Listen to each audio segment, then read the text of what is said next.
Bonjour, donc aujourd'hui je vais vous présenter les choix de spécialités en première et en terminale au lycée après la réforme. Et en particulier, je vais m'intéresser à ce qui se passe pour les mathématiques. Actuellement, mettons que vous soyez en seconde. J'ai représenté un petit peu les différents choix qui se proposent à vous. Donc en mathématiques, en seconde, vous avez 4 heures de mathématiques par semaine pour tout le monde. C'est dans le tronc commun, c'est obligatoire. Mais à partir de la première, vous allez devoir choisir trois spécialités dans un panel qui vous est proposé. Vous avez la liste des spécialités sur le site du lycée, par exemple, et dans ces spécialités proposées, vous avez les mathématiques. Donc, euh, ça, c'est pour la première. Et en terminale, parmi les trois spécialités choisies en première, vous allez devoir en garder deux et en éliminer une. Donc ça, c'est le contexte général de la réforme, et je vais vous expliquer comment ça se passe pour les mathématiques. Donc, si en première, euh, vous souhaitez continuer à faire des mathématiques, c'est le même volume horaire qu'en seconde, 4 heures par semaine. Si au contraire, vous souhaitez abandonner les mathématiques, ben, il n'y en a plus du tout. Voilà. Donc en première, le choix est relativement simple, puisque c'est maths ou pas maths, en fait. Il n'y a pas d'alternative, il n'y a pas d'intermédiaire.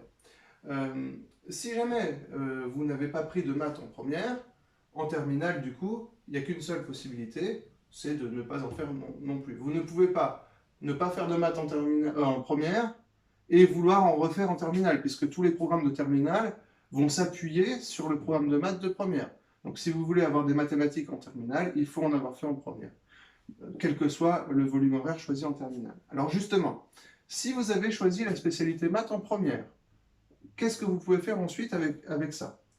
Soit, si cette spécialité, dans le cas le plus défavorable, est la spécialité parmi les trois que vous décidez d'abandonner, euh, à ce moment-là, vous pouvez tout simplement ne plus faire de maths en terminale, c'est-à-dire abandonner votre spécialité et ne pas prendre d'option mathématiques.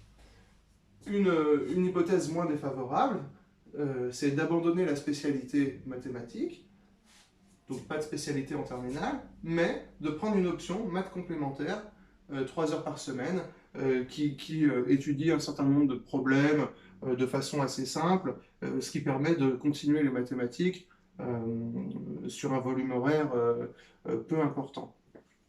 La solution, on va dire, plus favorable, c'est de continuer votre spécialité maths en terminale. De 4 heures, elle passe à 6 heures parce que les programmes sont plus fournis.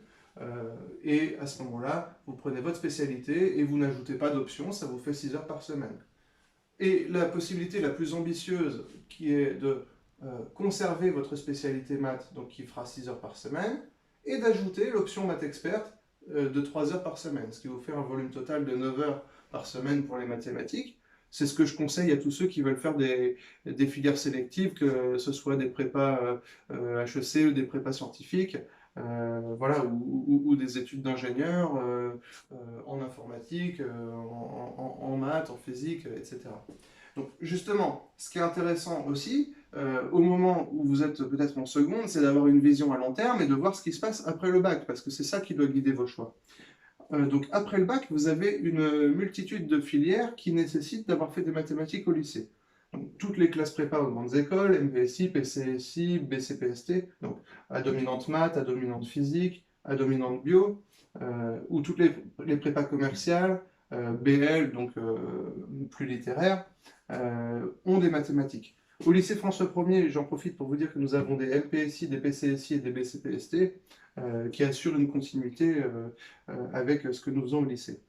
Vous avez aussi, dans les filières post-bac où les mathématiques sont importantes, les prépas intégrés, tout ce qui est DUT, BTS, donc les filières technologiques, techniques. Vous avez aussi beaucoup de licences en informatique, en SVT, en physique, en maths, les écoles d'architecture, en médecine, donc en PACES, toutes les licences d'économie, de commerce, de finance, de gestion, de comptabilité, enfin j'en oublie certainement, où les mathématiques vont avoir à des degrés divers un rôle à jouer.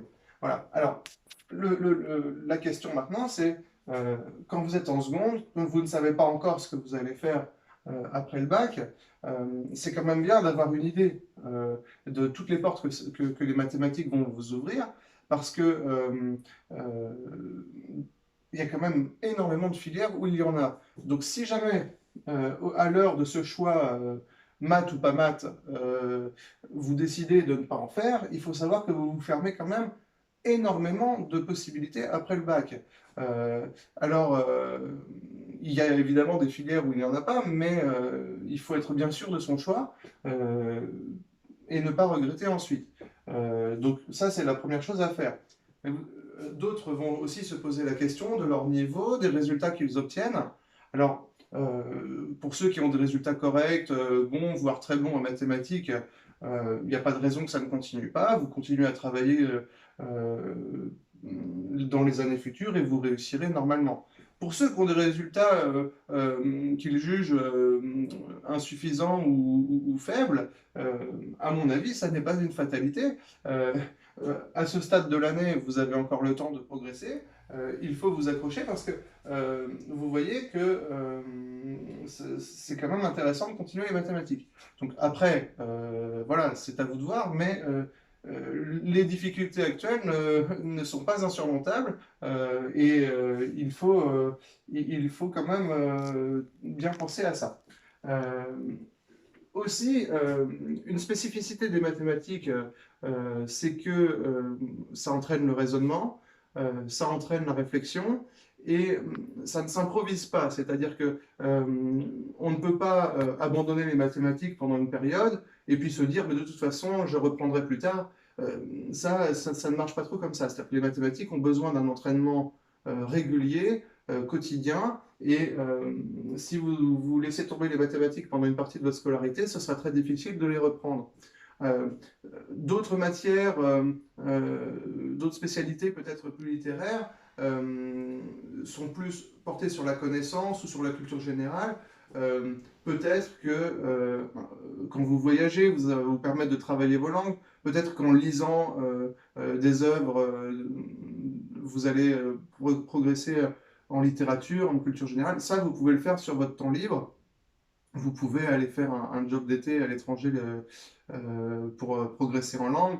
Donc, tandis que les mathématiques, vous n'avez pas de solution alternative à mon avis. Voilà, donc ça c'est aussi une chose que je voulais vous dire. J'espère que j'ai tout dit. Si vous avez des questions, vous pouvez vous référer aussi à vos professeurs habituels et qui compléteront ce que je viens de vous dire. Alors voilà pour le sérieux. Mais les mathématiques, c'est aussi, je l'espère, un plaisir et c'est aussi une discipline ludique. C'est pour ça que j'en profite pour vous parler du concours Kangourou que nous organisons. Et si vous n'êtes pas encore inscrit, de vous dire de penser à vous inscrire. Voilà, ça aura lieu en mars. Donc l'inscription coûte 3 euros. Vous avez vu les modalités dans un autre mail pour vous inscrire. Voilà. J'espère que cela vous a été utile. Bonne journée.